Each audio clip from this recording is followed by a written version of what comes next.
Welcome to another episode of the Swamp247 Podcast. I'm your host, Graham Hall, joined once again by my coworker, my co-host, Jacob Rudner.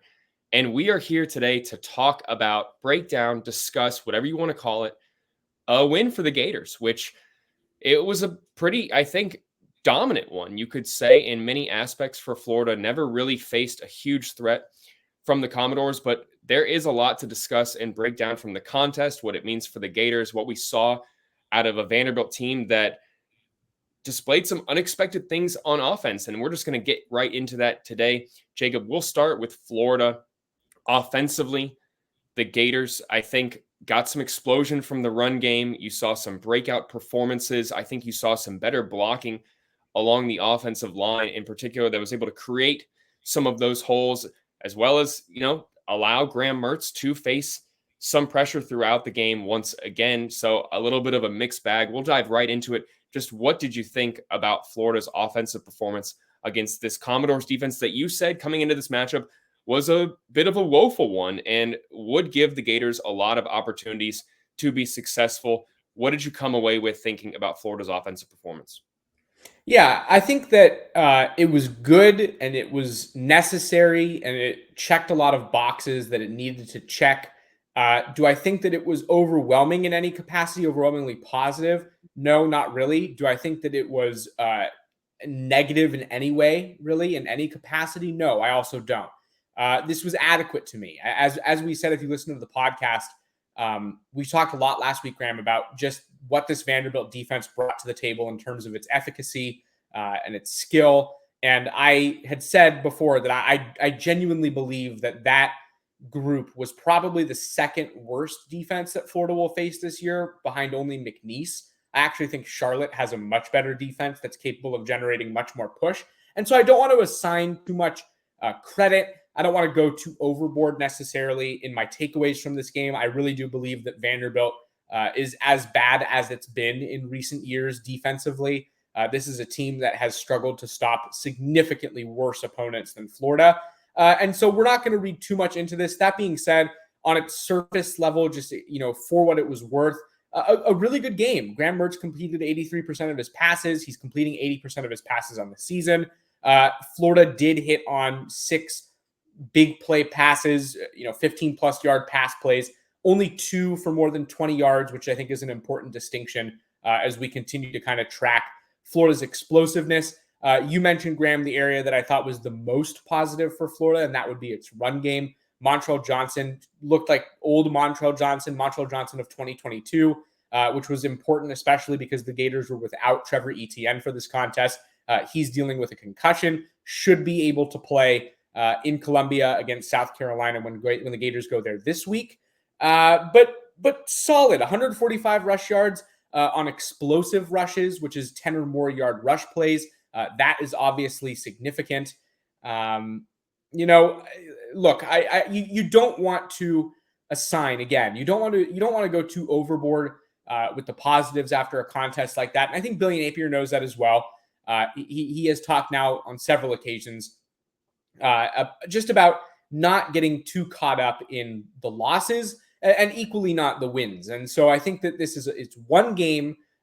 Florida did what it needed to do. I would describe its performance as adequate against a really poor team, probably closer to good. Solid is a really, I think, fair way to describe exactly what happened in Gainesville on Saturday. Do I think it was, overwhelmingly positive? Did it give me hope or confidence that the Gators are going to be able to now go on the road and look like a different team? No, frankly, it did not.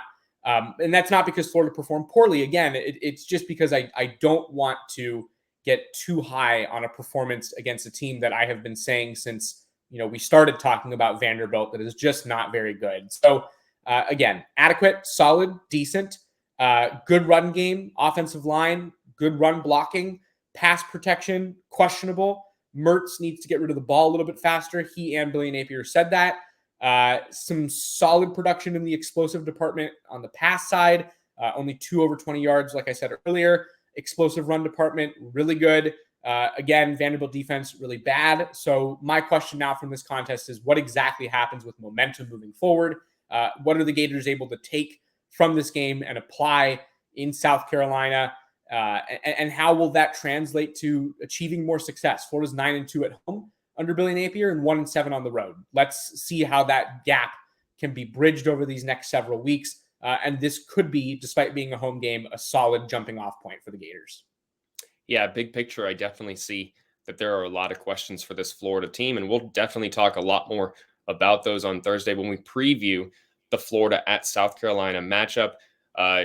Venue that Billy Napier said on Monday is a pretty intimidating one, Williams-Brice Stadium, and it definitely comes with a set of challenges considering Florida is 0-2 in road games to start this season. So absolutely a lot more to talk about later in the week. But Billy Napier is also someone, as much as you said, maybe the overall view of Florida's offensive performance wasn't entirely, I think, enthusiastic, whatever you want to say about it. There are a lot of intangibles, I think, from the continued rise of young players within this offense. And we saw several that I think made an impact on this game, from Eugene Wilson to Arlis Boardingham specifically, who I think showed what kind of weapon he can be in the passing game as a second-year tight end, a guy who's fairly new to the position, but also something we talked about last week. Cam Waits was going to make his return for the Gators, and he showed his ability to be that swing tackle for the Gators. He played, I think, a high amount of snaps and played at left tackle and at right tackle for the Gators. So that was absolutely, I think, in terms of just intangibles perhaps that you could take away from this team's offensive performance, that has to be reassuring. You saw Najee Harris at center. You saw a wide variety of young players involved in the game, first, second-year players. Jacob, you wrote about that at Swamp247.com. If you haven't checked it out, make sure you do. And just how encouraging was that in your mind has to be for this program to have a high volume of young players and, take that next step, especially for a team looking to use them and have a little more confidence, some momentum going on the road, like you just talked about. Yeah, well, there's no denying the importance of strong performances, especially for young players who might still be trying to find their footing at the college level. Arlis Boardingham is a great example. We talked to him after the game, and he said very honestly that his practice habits were keeping him off the field early on in the season. He was able to make some changes.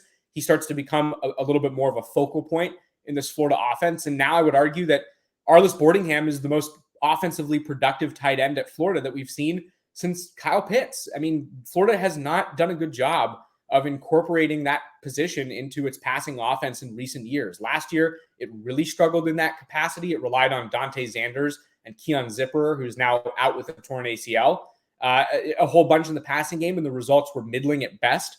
And this year, we see a little bit of a change. Not as effective is that group in its run blocking and its protections, but more effective is it in the passing game. And I would argue that given Florida's offensive struggles and tendencies to not necessarily be explosive or consistently productive on the offensive end, the more playmaking guys that you can get involved in your offense is critical. And I think that, young players like Arlis Boardingham and Eugene Wilson, who scored his first touchdown against Vanderbilt, Trayon Webb, who rushed 4 times for over 70 yards in the game. These are all young kids who are going to be able to glean some confidence at a minimum from their own performances. And I go back to a comment I made earlier. Yes, Vanderbilt is not the strongest defense. This was a game where I would expect some younger, more inexperienced players to be more successful. It's less of a challenge. It's simply, that's just the truth.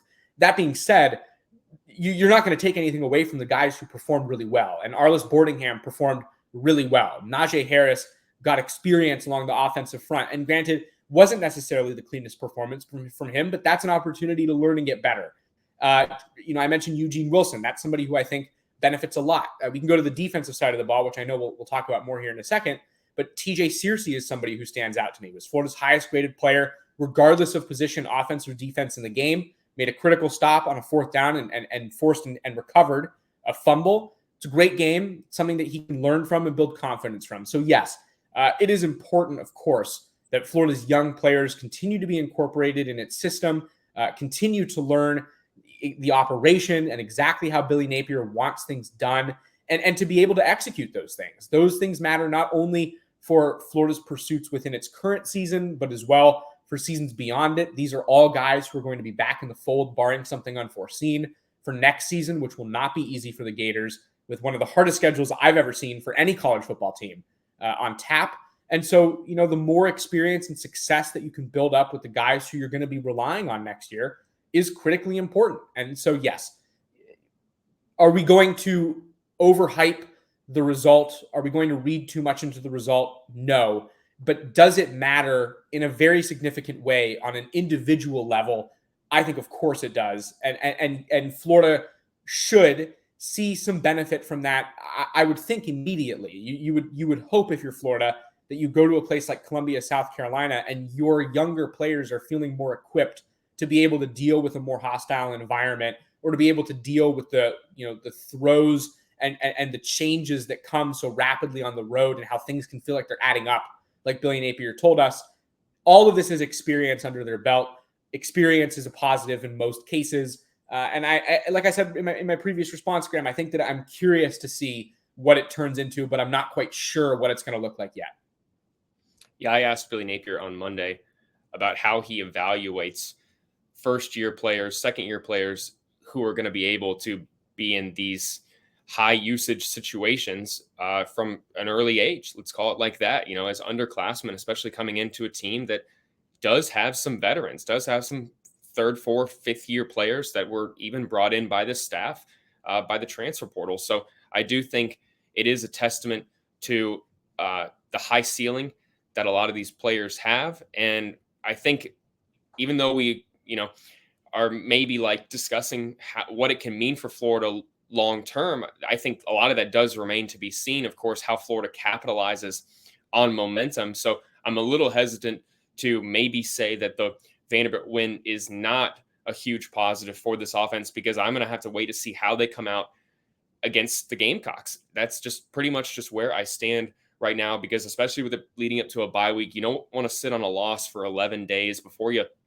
got to play the number one team in the country in Georgia. That is potentially a long stretch where you are just licking your wounds, and that's not something that I think the Gators want whatsoever. So absolutely, if this game is a momentum builder for this offense, if they can move forward and execute better, that'll absolutely, I think, the win will age better in my mind right now. So a lot of my thoughts, I think, are a little bit still out there on this game whatsoever. But I do think we agreed that from an execution standpoint, Florida's offense was able to execute better than Vanderbilt's offense. Obviously, look at the scoreboard, right? And I think that is a testament to the Florida defense, which I did think had a bounce back performance. Remember, this was a Vanderbilt offense that, even with a different quarterback, AJ Swan was available despite an injury.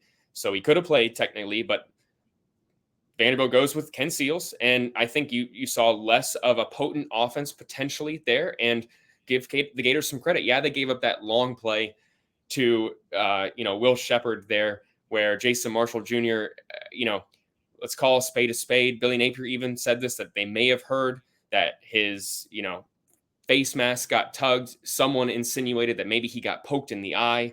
Whatever it was, Vanderbilt has an explosive play. That's one of their 2 touchdowns on the afternoon. But otherwise, I thought a really clean performance by the Gators. Yes, they gave up some explosive plays, but Jacob, what did you see in Florida's bounce back defensive performance after going to Lexington and not being able to contain this Wildcats rushing attack? What did you see from Florida in getting back in the win column from a defensive standpoint? It was a good game. I think it falls into the same category as what we just talked about with Florida's offense, where this is a Vanderbilt team that is unimpressive for the most part. It's limited in terms of what it can do. But I will say this, I did think that the Vanderbilt offense presented more challenges, regardless of how challenging it was, but more challenges than what its defense presented for Florida. And so I do think that there was some value that could be taken from, a guy like Jakeem Jackson. Gave up a huge 52-yard reception and then, looks really good in a goal line stand, has back-to-back pass breakups and prevents touchdowns. He forces a turnover on down. That's another young player, going back to what we just talked about. Florida was able to put some pressure on the quarterback. I think most importantly from this game, Florida was able to generate turnovers, 3 fumbles that it caused, 1 that it actually recovered. But still, the fact that it's starting to get the ball out and to create opportunities to generate turnovers was something that we hadn't seen in Florida's previous 5 games. And it was something that Billy Napier had outright said we need to do better at defensively if we really want to give ourselves a shot when we get into the far more difficult second half of the schedule. And so I do see a lot of value in Florida being able to do that in this game.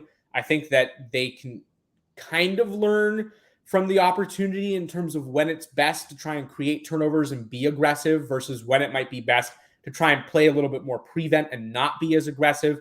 That's kind of a balance young defenses struggle to find quickly. And this might have been a game where Florida was able to realize those kinds of opportunities and understand here's a good spot for us to try and be aggressive and generate a fumble, or to try and be aggressive in attacking a pass in hopes of maybe, grabbing an interception, versus let's play better pass defense and be more conservative, or let's try and wrap up and get a tackle that doesn't come with a fumble. I think that balance was struck really well throughout this contest. Florida did a good job in limiting rushing yards, which was something that, had been a problem to a degree. Looked really good in this game. Only 3.1 yards allowed per carry was a huge issue the week prior in Lexington. Ray Davis rushed for 280 yards alone. Kentucky as a team, over 300 yards on the ground in that contest. In this one, not even 70 yards on the ground. So again, significant improvement. I will say this, though. Over the last year and a half, we're now through exactly 1.5 seasons under Billy Napier's instruction. Florida's defense has been excellent in Ben Hill Griffin Stadium, dating back to when Patrick Toney was defensive coordinator. The Gators are averaging 18.7 points allowed per game at home. That is a really great figure. We saw that level of performance continue against Vanderbilt. This was not a revelatory performance. We did not learn something new, in my opinion, about the Florida defense. I think a lot of young players played really well, which is important. But at the end of the day, this was a showing that agreed with the track record that Florida has set for itself in 11 home contests. They are very stout defensively at home. Giving up big, high-scoring point totals in Ben Hill Griffin Stadium is a little bit rare for this defense. LSU last year is one game that stands out quite clearly, but even you look back at a loss like Kentucky last year in Gainesville, Florida only surrendered 26 points in that game. So the defensive performances at home have been there. Where they have not been very good is on the road. And this will be a topic more for our Thursday podcast, but Florida's allowing 33 points per game away from Gainesville. And so, I go back to this. I think that you put it really well.